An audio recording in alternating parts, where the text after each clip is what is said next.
This video is sponsored by OWC. This MacBook Air might be the best laptop I have ever used. In fact, I think it's pretty much perfect except for one fatal flaw. The M2 MacBook Air was released about a month and a half ago, and I've been using it ever since as kind of my main laptop whenever I'm literally not at my desk here at the studio, traveling around, at home, etc. And even then I find myself kind of reaching for the M2 MacBook Air when I have a Mac Studio right in front of me that I should be using, because I just kind of really enjoy using this laptop. Now, that teaser intro where I mentioned that there's one fatal flaw, I was being a little dramatic. I think my main issue with this laptop is honestly this midnight color. It looks so good until you start to notice all of these gross fingerprints that you get all over it. And yeah, I would probably recommend something like a Starlight. I think that's the safer option and it looks really good. But if smudgy fingerprints is my only issue, then I think Apple knocked it out of the park with this laptop.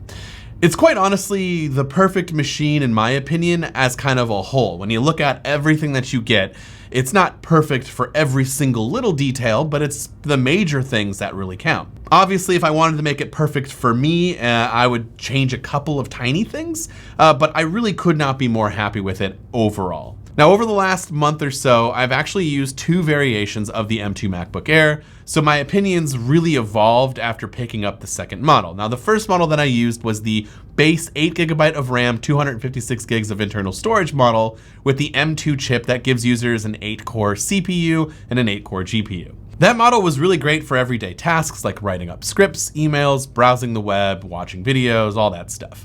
Battery life has been incredible on both machines, and the typing experience, in my opinion, is very good. I know some people have been complaining about the keyboard, but I really don't understand their issues because I guess it's just kind of a me thing. I haven't had any issues with this, so I am fortunate enough to know that this keyboard works for me. Hopefully it works for you too. It feels like the other recent laptops that Apple has put out over the last year or so in terms of the keyboard, so there's kind of been no, difference for me there.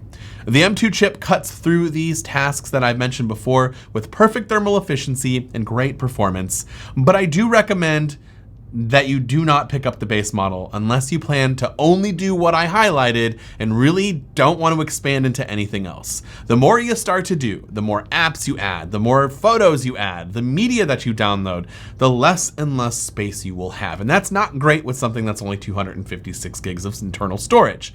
And when you start to just look at that 256, most of it, well, not most of it, but some of it's already taken up via the operating system and system files that are already pre-installed. So you're really working with a little bit of room here. Add in the fact that this SSD is in fact slower than the other models because of the single NAND chip that comes with this 256 gig version, and things can get messy for you quickly. I found this to be mostly true when starting to edit.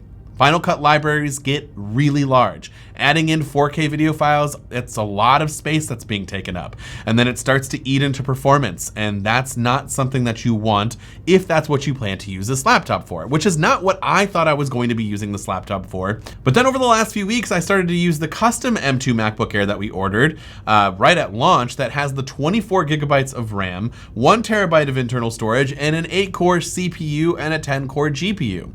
So the big difference here obviously is the added RAM, the added storage, and that extra 2-core of GPU performance. And these things actually make a huge difference. I edited a bunch of videos on the road with this machine using heavy effects, custom LUTs, 6K footage, 120 frames per second slow motion 4K footage, and even some 8K content. And I'm not kidding you, I felt like I was using my 16-inch M1 Max MacBook Pro. I noticed no performance discrepancies. It was able to keep up with literally everything. I was so incredibly impressed that I just kind of left my MacBook Pro at home for the first time, and that was weird to me. Now, I do think 24 gigs of RAM is probably a bit overkill. I think 16 is the sweet spot, so you can save yourself a couple $100 there. Maybe take that extra savings and throw it into more storage if you think you're going to be using more than a terabyte of storage. I think 2 terabytes is probably the sweet spot there. It's definitely great if you plan to work with larger files and libraries and you want to keep things still local to your laptop's SSD over something like an external drive. So adding in this performance to a fantastic portable form factor like this is something that I got really into over the last month.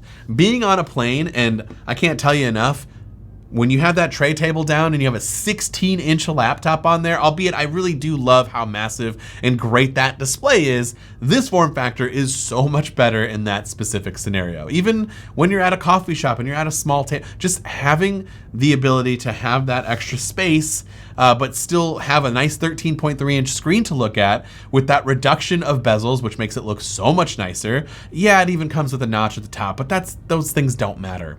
It's a really great experience. I do love the fact that this has MagSafe on the machine so that it frees up both Thunderbolt ports for other accessories. Obviously, as a creator, one of the things I'd like to fix is add an SD card slot, but that's just not going to happen on a machine this thin, and I totally understand it. I won't knock Apple for it. I don't think they intended people like us or creators to be using this machine that, in that way. Obviously, you can just get a dongle if you want to. But yeah, this is easily something that can replace my on-the-go travel workflow. No doubt about it. Oh, and before I forget, there are a couple of other use cases for this laptop. Obviously, it's got a nice updated 1080p webcam. I think the video and audio quality sound great. There's a new microphone array here that really does make you sound really good. It's going to be perfect for on-the-go video calls or Zoom calls at home or whatever you're doing where you would need to use your camera, even FaceTime, obviously. It works really, really well. In case you missed it from the last video, I'll show you the clip that compares it between the M1 MacBook Air, and so you can kind of see what the differences are in terms of audio and video quality. So this is the M2 MacBook Air. This is the webcam quality. It's supposed to be 1080p. It looks good. We've got some good lighting, so it's going to be a little bit of a better image quality, but it's definitely better in my opinion than the M1 MacBook Air overall, just in general. And so, of course, this is also the new microphone array that they have set up in here as well. So let me know in the comments down below what you think of this M2. And next you'll see the M1 MacBook Air from 2020. And here we have the M1 MacBook Air. So obviously, if you're someone who's going to be using either one of these laptops for, a lot of Zoom calls, FaceTime calls, Skype, etc., all those video platforms, this is the image quality that you're going to get. It's not a full 1080p camera. It's not as good, in my opinion, as the M2. The microphones should still be pretty good. Apple's always kind of had good microphone quality. So this should still sound relatively in line, even though Apple did put a new microphone array in the M2. It should still sound pretty good on this M1, but let me know in the comments your thoughts on both the image and audio quality from the M2 and M1 MacBook Air. The one thing that I would say is not great, but I mean, for me personally, I don't really listen to a lot of music on the internal speakers. I'll just put headphones on or hook it up here at the desk to some other pair of speakers. But if that's important to you, I do think it's good for watching YouTube videos, but I wouldn't say that the speakers are a strong point compared to everything else that I talked about with this laptop and how it's so good. The speakers are probably the most average thing at best about this laptop. And so that's just something to keep in mind if that's really important to you. The M2 MacBook Air, in my mind, is honestly the best laptop in this form factor. It's whisper quiet, perfect thermal management. It does not get too hot. And honestly, the performance was so good over the last month, especially with this slightly beefier version. I've had no issues, but I'd love to hear your thoughts, especially if you are planning to get one or you have one at home. Let me know in the comments down below. Now, before we end today's video, I do want to give you more information about today's sponsor, OWC. OWC just released a new drive earlier this year called the Envoy Pro FX, and it's the company's fastest, most compatible, waterproof, ultra rugged drive to date. It's basically plug and play on all devices, Mac, Windows, Chromebook, or Surface devices, and even works with your iPad Pro. You'll get blazing fast speeds via Thunderbolt, and did I mention that it's incredibly durable? I mean, not only is it waterproof, but its aluminum housing makes it very resistant to any potential damage to the drive, but more importantly, it's incredibly portable, and really just the perfect all-around option for audio, video, photography, whatever the case may be. The Envoy Pro FX will have you covered. Now, for more information about this product or anything else that OWC has to offer, click the link in the description down below. This has been Dan with Mac Rumors. Thanks so much for watching, and I hope to see you around in the next video.